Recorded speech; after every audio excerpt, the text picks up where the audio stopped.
What's going on, Colts Nation? I appreciate you joining me for another video where today we're going to have a continuation about a video that we had yesterday on the channel. Now, if you didn't see that video, then hey, you know what? Go ahead, stop what you're doing, pause this one, go over and check this video out here. Okay, I want you to hear what we had to say here and then come back to this one and check this one out. Okay, but for those that are ready for this conversation, this is trade offers that I think the Colts could make based on guys that I think the Colts would be wise to trade at some point, whether it's due to money or just because of the asset that they are. So as we look back on yesterday, okay, and if you didn't watch the video, hey, spoiler alert, guys that I think could end up being traded at some point are Braden Smith, who we've talked about here a lot on this channel, Mo Alley Cox, who fans all over the place for Colts have talked about throughout this offseason, and then Alec Pierce, somebody who's just a young asset, somebody who's getting better if he does well in the preseason and shows out. Hey, maybe that opens the door for having a young asset that could add value to a trade somewhere and get you somebody at a more desired position at the current moment. We are so deep at wide receiver. And again, all the explanations for all of that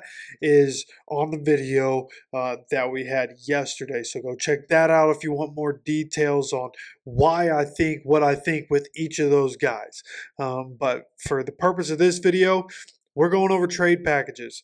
And when you're talking about those three guys, I started looking at what do we need? What do we need?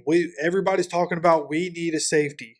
So I went through and I looked at safeties who the end of their contract is coming up. They're at the end of the contract. They're going to need new money going to a new team who hasn't got an extension.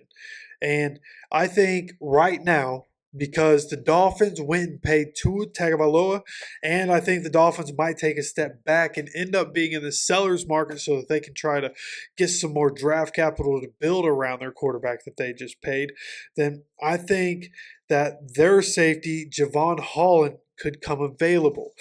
Somebody who plays free safety. If we're not going to go get somebody this year, and even if we did, even if we got Justin Simmons or Quandre Diggs to come in for this year, then we're still going to need options past that. So what do? Maybe the answer isn't going to get one of those guys. Maybe the answer is that at some point, when the Dolphins are struggling and the Dolphins get to a point where we're getting towards the trade deadline, things aren't looking great. Hey, let's try to build for the future, get some assets. We'll get what we can out of this season with this team, but we're really trying to win in the future with Tua.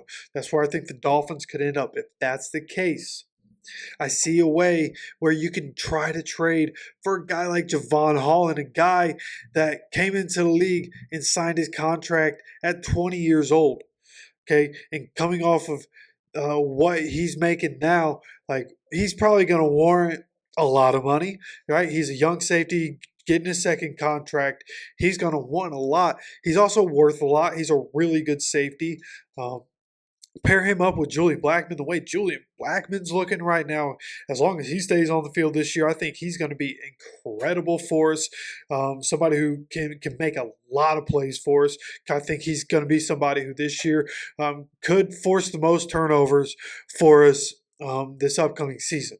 So Julian Blackmon playing incredible. Well, if you put somebody like Javon Holland back there, somebody who's still young, somebody who's still plenty athletic, right? You don't have any of those doubts with a guy like Javon Holland as opposed to Justin Simmons and Quandre Diggs, who, yeah, still have plenty of ability, and we've seen it recently, but also are getting up there in age, so the injury risk also gets increased. So, with Javon Holland, the package would be what at that point? Javon Holland's going to want a new contract in the offseason, so you're partly going to be that's going to be included in the deal, right? It's like, hey, we're going to end up having to pay this guy. But, I mean, I guess at the same time, with the guys we're talking about, if the Dolphins took any of the players that we've talked about, like an Alec Pierce, hey, they might need to pay Alec Pierce. Now, Alec Pierce wouldn't warrant a lot of money. That's why I think it could be smart for the Dolphins. They could get a viable deep weapon. They already have Tyreek Hill. They have Jalen Waddle. But each of those guys can also operate in the slot. They can do different things. You can have, even if he's just a depth piece, have Alec Pierce there, somebody that could end up being a big time player, especially in that Dolphins offense. Like Alec Pierce almost seems like a great fit for that offense.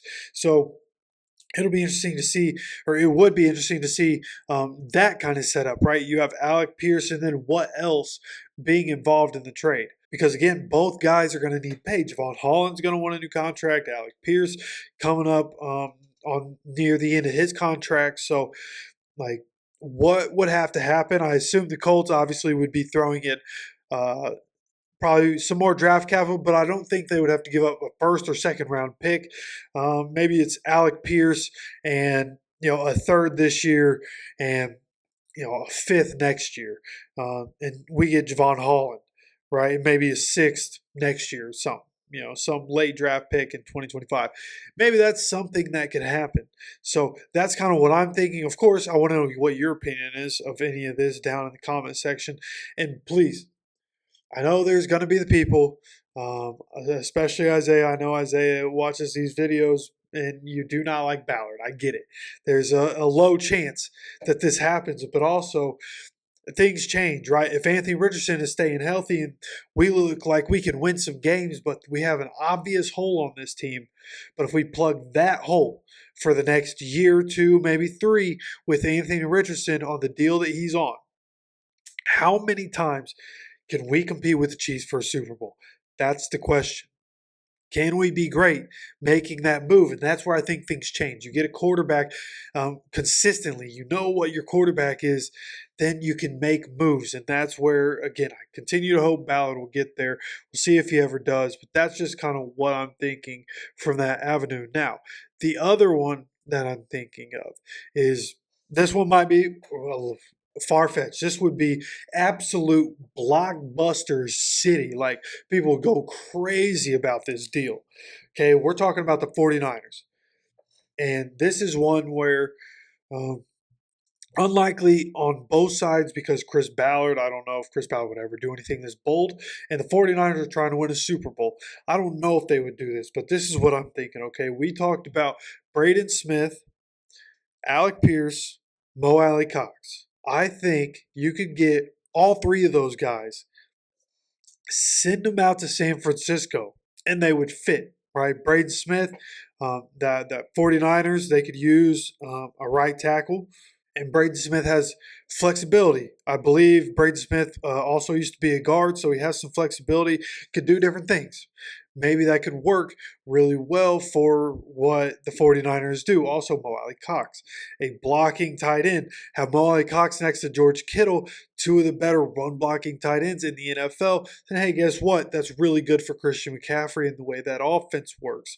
And then, obviously, Mo Alley Cox being a big body, a receiving threat for Brock Purdy. And then you have Alec Pierce, who, with what they do in that offense, when Brock Purdy did want to go deep, maybe that could be his option. Now, you have those three players for us going to San Francisco. Question is, who comes back? You're probably assuming Brandon Ayuk. And yes, for me, he is a part of that.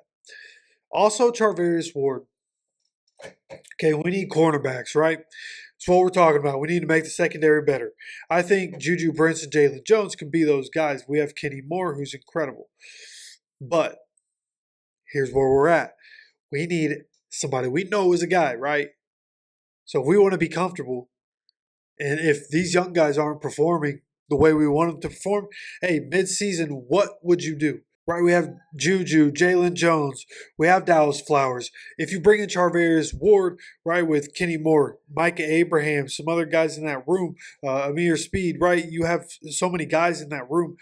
How do you go about doing that? Do you also put Dallas Flowers in that trade? Do you put one of the young guys in that trade, get Charvarius Ward?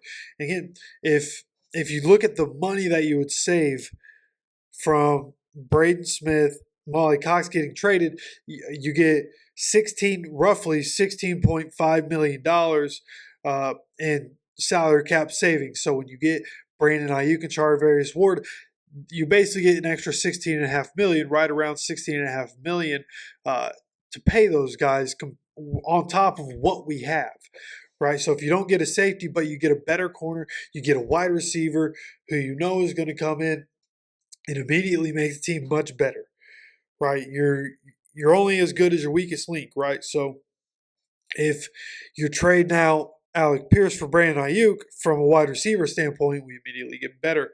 The offense gets better. The question would be, how much do you suffer at right tackle? How much do you suffer with continuity issues? Those guys come in fit like a glove.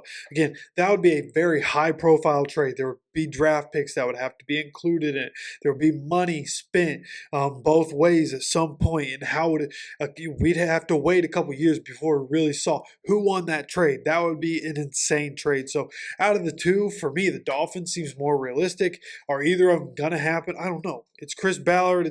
It's the Colts.